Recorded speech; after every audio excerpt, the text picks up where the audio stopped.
Just how did the Russians manage to build a secret lab under a mall in Indiana without anyone noticing? Why did 11's superpowers disappear at the most crucial moment, just when the plot demanded it? And what the hell even is the Upside Down? Hi, I'm Peter, and you're watching Awesome Movies. Maybe it's Deus Ex Machina, maybe it's just writing yourself out of a Demogorgon dead end. Either way, there's plenty strange about Stranger Things Season 3. Not so scary monsters. Now, it's not that we think that Demogorgons aren't terrifying. In fact, like many fans, I still see them in my nightmares. And the Mind Flayer's power to possess human beings is intensely intimidating. But the new, organic counterpart to last season's supernatural threat was a bit more, repulsive than scary. Maybe the writers were going for a kind of The Thing level of body horror. But much like our Russian pal, the disgusting monster inevitably reminds the audience of the liquid Terminator T-1000, especially when it reassembles its torn-off parts. Bear in mind, though, that the T-1000 appeared only in 1991, not in the mid-80s. So it kind of feels like the show's creators are starting to reach for their references. And can anybody explain why those poor possessed people had to eat fertilizer before being transformed into that giant, sticky mishmash? And what was the significance behind only humans and rats getting the dubious honor of becoming parts of the slithering Mind Flayer's body? Does the Upside Down monster have some kind of bias against cats and dogs? Or are they just better suited to being Dart's Demogorgon chow? No character development. I want to seriously stress we love Stranger Things, but with each season we have more and more questions about its characters, storylines, and the kind of repetitive plot twists. It seems like the whole gang is just stuck in one big time loop. Every season is pretty well-trod repetition of the traditional hero's journey. The gang gets together, something very strange and spooky happens, there's some doubt, they split up into teams, they reunite at the all is lost moment before ultimately overcoming it as a group, before things just sort of reset, not changing too much so as to leave things open for the next season. But the characters aren't getting any deeper. If anything, they're becoming more and more cliched and less subtle. Instead, to keep things feeling fresh, new characters keep on getting introduced each season, and as a result, we're starting to see a roster of main characters that's getting a bit bloated by Stranger Things 3. Mike, Will, Dustin, Lucas, Eleven, Nancy, Jonathan, Steve, Joyce, Hopper, Max, Billy, Robin, Erica, 14 protagonists. It's not so bad because the newcomers are so lovable, or, in the case of the mayor, so deliciously slimy. I couldn't imagine Stranger Things now without Max, Robin, and Erica anymore. But when you have enough main characters to field a rugby team, it leads to some pretty hectic and abrupt storylines. And this is exactly what we saw in Season 3.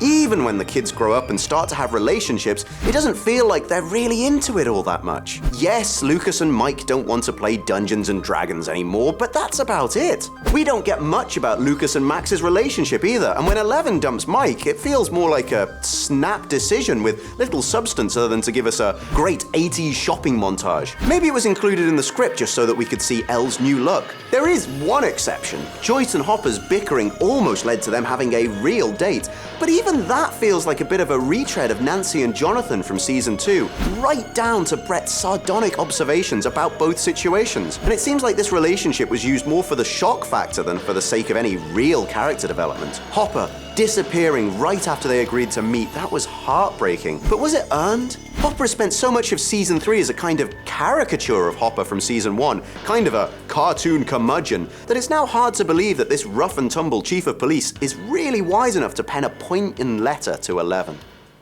Working formula.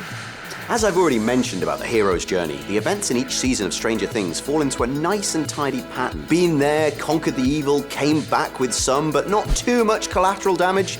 And it works, so why not? Especially since this sort of pattern informed so many Spielbergian 80s classics. But even the most die-hard fans can't say that this repetition isn't getting a little bit stale. Almost as if anticipating this fan reaction, the showrunners doubled down on the sweet and charming nostalgia and gave us a rose-tinted look back on the 80s for Season 3. But the rest of the season stuck to a pretty much tried and tested set formula. The monster, the lab, the bad guys, one dead and one missing person. Just like Elle vanished in Season 1 and then returned in Season 2, we wouldn't be all that surprised if Hopper makes a miraculous return in Season 4. Which all leaves us wondering, will there be any genuinely new plot twists in the next season? Evil Russians.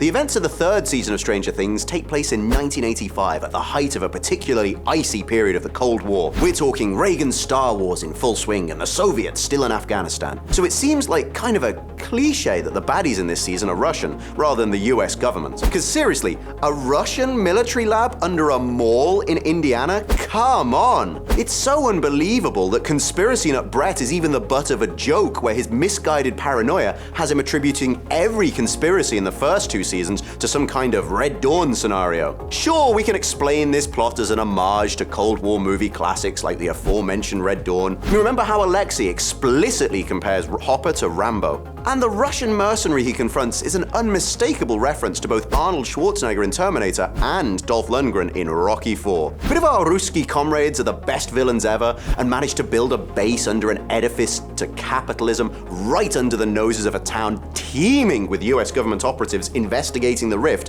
Why do they end up making such silly mistakes? How could a kid hear and then decode their secret messages? It's not exactly Pikar Pyotr Pek Pirogi, for example. Plus, infiltrating their base is almost as easy as strolling up and saying, "Oh, Zdravstvuyte," and no explanation about their desire to go into the Upside Down is given whatsoever. What exactly are they doing underneath Hawkins? Making a super weapon? Were they just tagging along behind the Department of Energy? Is there any connection to the researchers at the now closed Hawkins laboratory? Is there some kind of straight path from Indiana to Kamchatka? As you can see, the plot of Season 3 gives us far more questions than it answers. Fragmented storylines. The story of Elle's lab sister 8 went about as fast as it came in the second season of Stranger Things, with just one episode dedicated to exploring their backstory, so we kind of expected it to continue a bit in Season 3. It felt kind of cheap that the plotline with Callie just didn't pay off or go anywhere. In fact, like many other abortive plot threads, this one was only lightly touched on and then left dangling. If there's no place for 8 in the world of Stranger Things, it's safe to assume that there's little hope for any other superpowered children on the show. Max and Billy's storyline has more disturbing implications. Throughout Season 2, we saw Billy's abusive behavior towards his stepsister Max, and later learned that it stems from the aggressive attitude of Billy's father. He seems sweet about Max, but his violent outbursts don't exactly strike me as very stable or safe. So what's going on with their family? And what will the outcome of Billy's death be for Max? After those two issues, the story of how Nancy's ex-boyfriend Steve consistently ends up in both a silly costume and the friend zone seems almost irrelevant. The origin of superpowers. In Season 3, a considerable amount of effort was put into explaining how and why the fridge magnets work and stop working, but there's simply no explanation of the origins of Eleven's powers or her connection to the Upside Down. We all see how the use of these powers affects Elle, her nose bleeding, but what if there is some deeper effects on her? We've already witnessed how 11 lost her superpowers, but why did that happen and can they be brought back? It all remains a mystery at the end of Season 3. It's very probable that the loss is only temporary and was written into the storyline to show that the giant monster can be beaten by ordinary people for a change. Moreover, we're still no closer to finding out what the Upside Down actually is. All we know is that it's a horrifying dimension where monsters live, which is pretty much exactly where we were in Season 1. Just like many other storylines, this one has never been properly explored, unfortunately. In this respect, the town of Hawkins in Stranger Things sort of reminds us of Sunnydale in Buffy the Vampire Slayer, with the rift and the Upside Down getting even less explanation than the latter's Hellmouth. So what were your impressions of Stranger Things 3? Do you agree that its storylines could have been tighter and provided more insights? How do you explain the origin and the nature of the Upside Down? Let us know in the comments below. And don't forget to subscribe to Awesome Movies.